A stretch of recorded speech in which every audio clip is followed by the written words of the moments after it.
I'm back again with another video. So, today we are going to be talking about the authors that I have read the most of. I've got my laptop to one side for the numbers and some books of some of those authors on my right. So, normally with these sort of lists, people do their top 10, but I sort of compiled my top 10 and looked at it and was like, quite a lot of those authors are not authors that I read anymore or even own their books anymore. Quite a few of them I've got rid of. So I thought I would just summarise those very quickly. So on 8 books, I have, put my laptop here so I can see it, Michael Carroll, who wrote the Superhuman series, the Quantum Prophecy series. I read 8 books of that series. It was fun. I got rid of them a couple of years ago because I no longer felt there was something I was going to reread, so they have gone.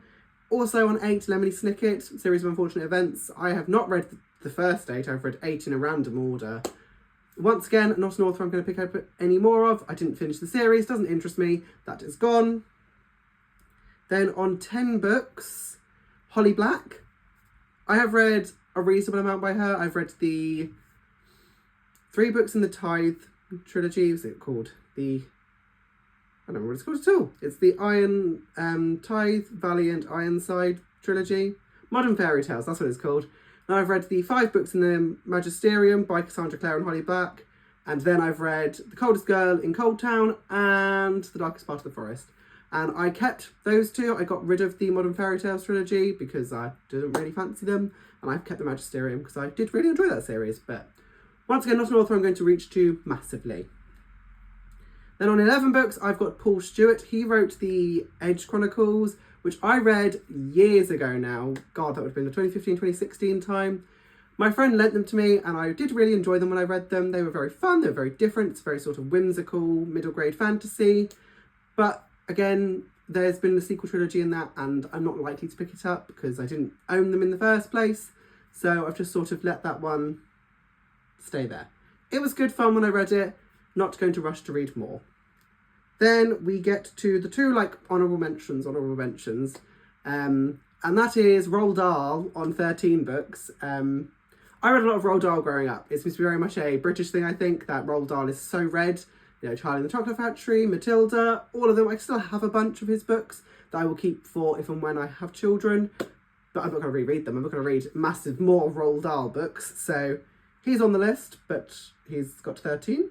And then the other one who is definitely going to go up is Brandon Sanderson. So I have read 13 books by Brandon Sanderson. I've read oh God, let's see if I can get this right.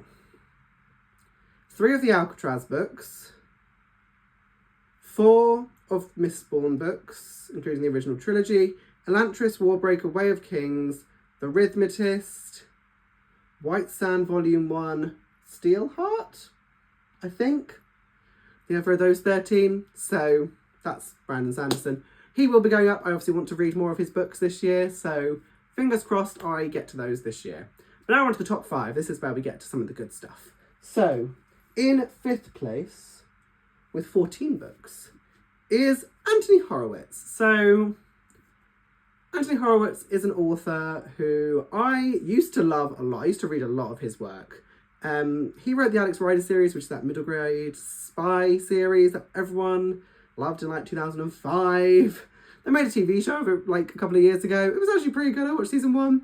So I've read I read 7 or 8 in the Alex Rider series, and the rest of them are Gresham Grange, Return to Gresham Grange, and then some Diamond Brothers books.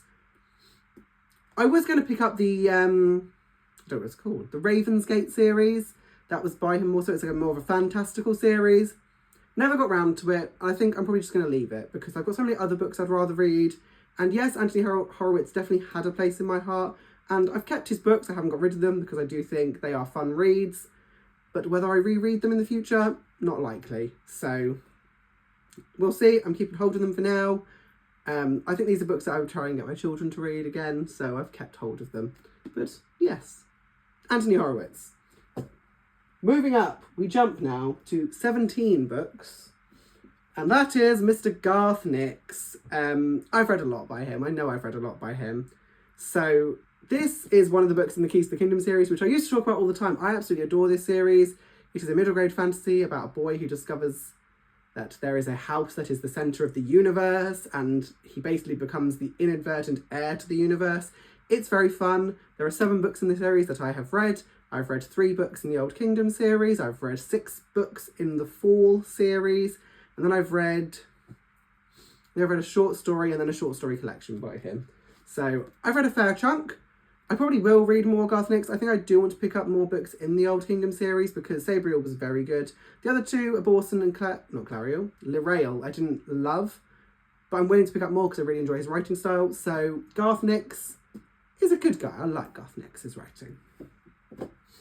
Then we move up to the first female in the top 5, and I think the only female in the top 5, which I need to work on clearly, and that is Cassandra Clare on 18 books. And yes, I picked up the Iron Trial because I thought it'd be different than showing just another Mortal Instruments book. I've read 18 books by her, so that's a fair chunk of her work. Another one that will be going up because I want to try and complete more of her work this year. So I've read the 5 books in the Magisterium, 6 books in the Mortal Instruments, 3 books in the Infernal Devices, 2 books in the Dark Artifices, and I've also read the Bane Chronicles and then the Tales from the Shadowhunter Academy. I think that's all of them. I don't know if that's 18, but if there's something I haven't listed, I will probably never remember, so it doesn't really matter. But I really enjoy Cassandra Clare's writing. It's very easy to read, so not a surprise she's quite high up on this list. Yes, Cassandra Clare.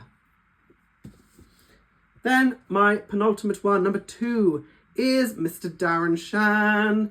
He comes in at 23 books. This is one of the books in the Circuit of Freaks series, which I absolutely adore. It is one of my favourite series of all time. Follows Darren Shan as he becomes a vampire and all manner of things that happen after that. It is such a good series. I do not understand why people don't talk about it on BookTube. Probably because it's ancient. It's so old now. I think the first ones came out in 2000. By BookTube standards, that is like an antique. But I adore this series. I think it is so well written and it's such fun. I could just get through these books in like a day and they're just so quick and it's so enjoyable. So I've read the 12 books in the saga of Darren Shan. I have read 3 books of the Demonata series. 4 books of the Demonata series, actually. Go me. And then I've read the 4 books in the saga of Larton Crepsley. But I've also read 3 of the 4 mangas that I have. So I own the first 3 mangas of the saga of Darren Shan. And I have read those. So, yes. That brings him up to 23. He will be going up because I'm going to finish the Demonata series this year. So he will gain at least 6 more. But yes, the saga of Darren Shan. Then number 1, no prizes for guessing if you know me. Number 1 is Mr. Rick Riordan. I've read 29 books by this man, and that will be going up because I need to finish the senior year adventures still. But Percy Jackson, my love. I have read all 5 books in the Percy Jackson original Percy Jackson series, I should say. 5 books of the Heroes of Olympus, 5 books in the Trials of Apollo, 3 books in the Kane Chronicles, 3 books in the Magnus Chase series, and then I've also read Daughter of the Deep, and I've also read the companion books, what are they, Demigod Diaries and Demigod Files, and I've also read graphic novel adaptations of, I think, the first 3 Percy Jackson books. I've also then read The Sun and the Star and Chalice of the Gods, so I've read a lot by him. He will always be someone I read. I think Rick Riordan is an outstanding writer, so I will be reading more of his work, and anything else he comes out with in the future probably will be read and probably get 5 stars just because that is what I feel about him. His writing is just so easy to read. It is so fun. It's so well done. But yes, I just like to sort of chat about them as well, but that is the authors that I have read the most of in my life. I hope you enjoyed this video. I will be back with another one soon, I'm sure. So, adios.